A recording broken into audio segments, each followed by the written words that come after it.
Hey everybody, it's your radio pal, Wes Nesman. We're going to call this one Philosophy for Dummies, but first for Steph. I don't think you have to be a great scholar or highly educated to ask yourself the questions, why am I here and what's the point?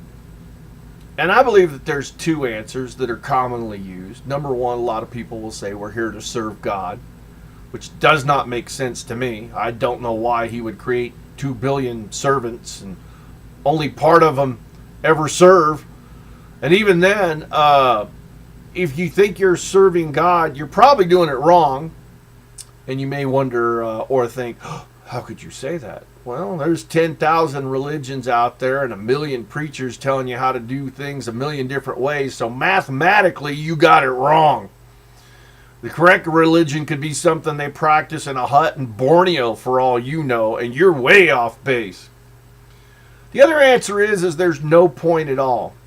And people don't like hearing that because their ego gets in the way. They're thinking, all of this for nothing? Well, yeah, it could be absolutely for nothing. We could just be ants on a hill here. Just the most highly evolved ants out of the bunch, or at least on this planet. So even if there's no point, I do think that we have a responsibility. And our responsibility is pretty simple.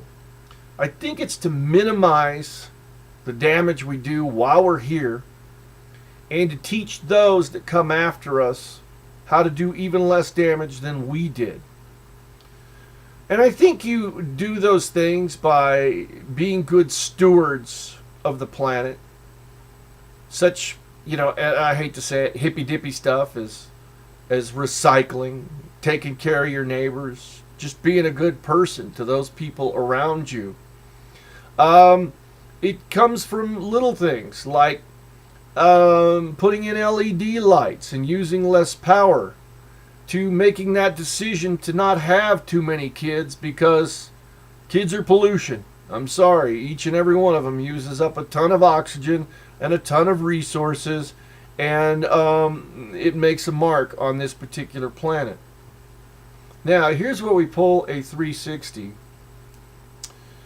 If you go through your life and you take care of the earth or your portion that you're on, and you give blood, and you're a good neighbor, and you help stray animals, and you're there when your friend needs a jump start, and you do what you can for charity, I think you're kind of being godly anyways, if you believe in that stuff. So I think it's just basically a good way to go in general. I think that the most important thing that you guys need to do is to do something.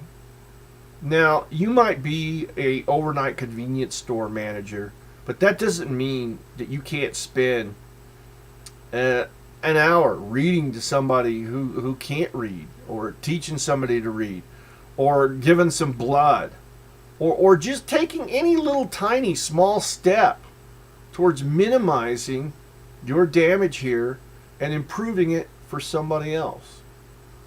In other words, I think all you really have to do is to be awesome to each other.